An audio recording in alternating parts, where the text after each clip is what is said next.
Hai, saya Sabir Haira. Buku yang saya review kali ini adalah buku Outliers dari Malcolm Gladwell. Seperti yang dilihat, buku ini sebenarnya dari ukurannya nggak gede-gede amat.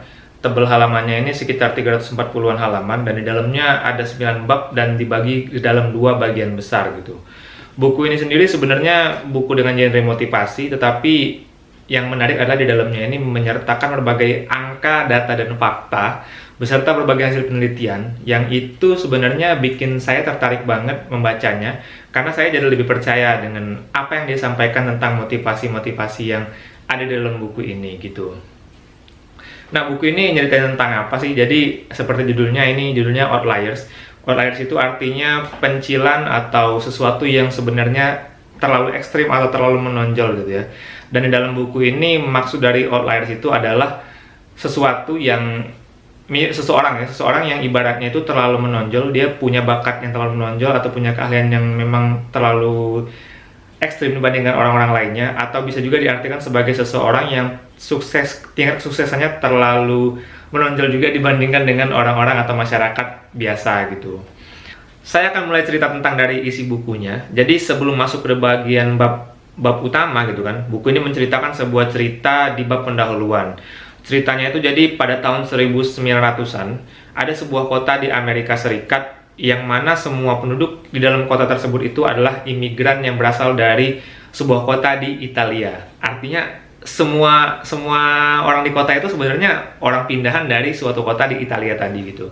Nah, yang menariknya di kota ini ternyata tidak pernah ditemukan orang berusia 65 tahun ke bawah yang menderita penyakit jantung. Dimana pada saat itu, pada tahun 1900-an tadi, sebenarnya banyak banget ditemukan terjadi penyakit jantung yang dialami oleh penduduk berusia di bawah 65 tahun. Melihat keadaan yang ekstrim seperti itu, akhirnya para dokter dan beberapa psikolog datang ke kota tersebut untuk melakukan penelitian dan untuk mencari tahu apa sih rahasianya sehingga kota tersebut bisa begitu hebatnya sampai nggak ada penduduk di bawah 65 tahun yang mengalami penyakit jantung. Akhirnya mereka datang, mereka melakukan survei, mereka mendata penduduk di sana, mencari tahu gimana pola hidupnya, gimana pola makannya, gimana kondisi ekonominya, apa yang mereka kerjakan, dan sebagainya. Dan akhirnya mereka nggak bisa menemukan. Intinya dari makanan, penduduk di kota ini makannya juga nggak sehat-sehat amat kan ya kan. Dari kondisi lingkungan juga nggak bagus-bagus amat. Biasa aja lah, dengan kota-kota lain juga biasa aja. Tapi kok mereka bisa sih punya penduduk yang benar-benar sehat seperti itu? Dan akhirnya didapat kesimpulan, dan semua psikolog dan para dokter sepakat bahwa sepertinya dipengaruhi karena kondisi keadaan hati orang-orang di kota itu yang bisa dibilang sangat bahagia gitu kan. Ternyata di kota itu punya kultur yang mereka bawa dari Italia gitu kan. Jadi mereka punya kulturnya itu adalah mereka itu rajin, ibaratnya kumpul-kumpul gitu kan. Jadi kayak rajin silaturahmi antar sesama warga, dan mereka itu benar-benar damai. Dan di sana itu mereka melihat rumah itu hampir semuanya sama. Maksudnya sama itu mereka setara, nggak kelihatan rumah orang yang miskin itu yang mana atau yang kaya yang mana gitu kan, yang kaya banget. Jadi mereka terlihat sepertinya sama semua gitu kan. Dan ternyata memang kultur di kota itu, mereka itu orang-orang kayanya pun mereka tidak menonjolkan hartanya. Jadi mereka tetap terlihat sama saja dengan penduduk yang lainnya gitu. Sehingga itu bisa menyebabkan kondisi psikologis dari penduduk di situ menjadi sangat baik. Bahkan dikatakan oleh buku ini pada riset yang dilakukan oleh dokter dan psikolog tadi, ternyata tidak ditemukan penduduk miskin di kota tersebut. Karena setiap pun ada orang yang mulai jatuh miskin, orang-orang lainnya di sekitar itu langsung cepat-cepat membantu mereka agar kembali ke kehidupan mereka yang seperti semula dengan kondisi ekonomi mereka yang lebih baik lagi gitu. Jadi hal itu yang mempengaruhi mereka menjadi sehat banget. Kemudian ada fakta lagi yang menarik, ternyata dokter pun menemukan bahwa penduduk di kota itu kebanyakan meninggalnya itu bukan karena sakit atau bukan karena apa-apa gitu kan. Jadi kebanyakan orang di kota itu meninggalnya ya udah karena tua aja, karena tua, dan ya karena udah ketuaan ya udah meninggal. Jadi memang mereka jarang banget terserang penyakit yang menyerang penduduk di kota-kota lainnya gitu kan. Nah, setelah cerita itu, jadi kita buku ini mulai masuk ke bab 1, ada bagian 1 dan bagian 2 sebenarnya.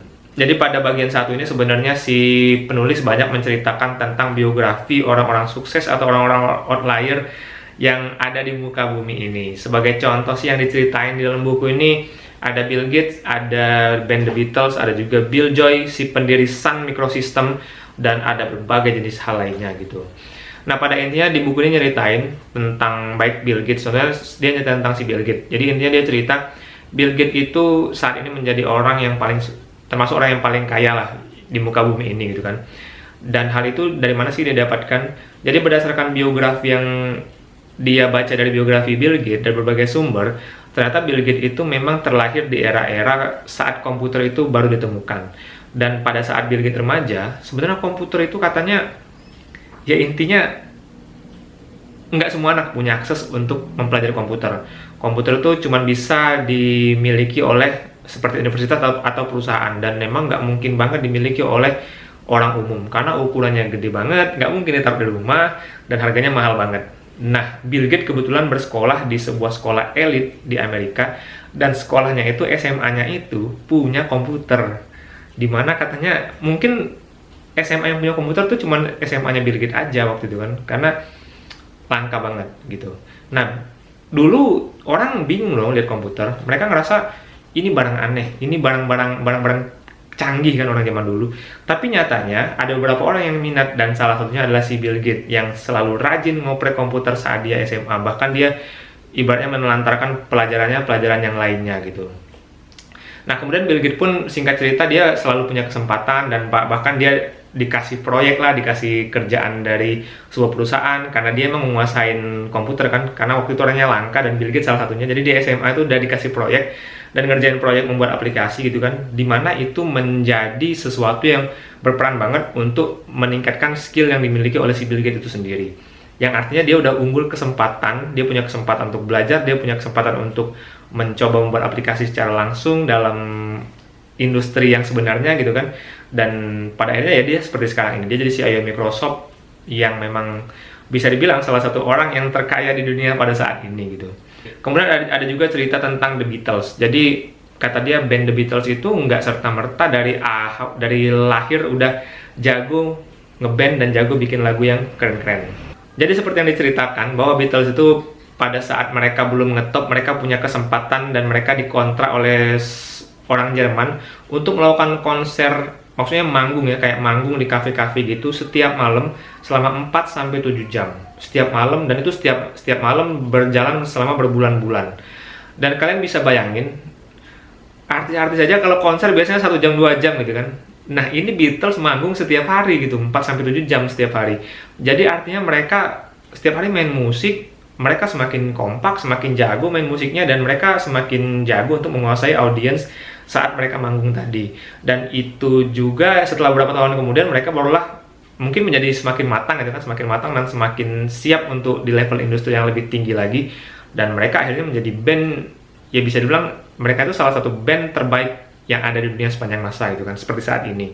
Jadi memang ya dia bilang Bill Gates tuh si Beatles tuh punya kesempatan, dan dia memiliki ketekunan untuk terus berlatih memperbaiki skill mereka dalam bidang musik itu sendiri gitu.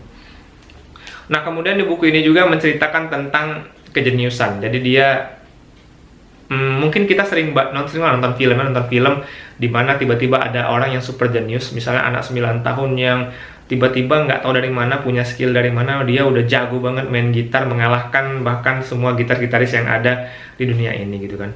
Jadi hal itu sebenarnya dibantah oleh buku ini. Jadi intinya kejeniusan itu sebenarnya ya walaupun kamu jenius, kamu tetap harus belajar keras gitu kan, dengan jangka waktu yang lama dan bertahun-tahun kamu harus tetap melatih skill kamu agar kamu bisa menjadi seorang ahli di dunia ini gitu.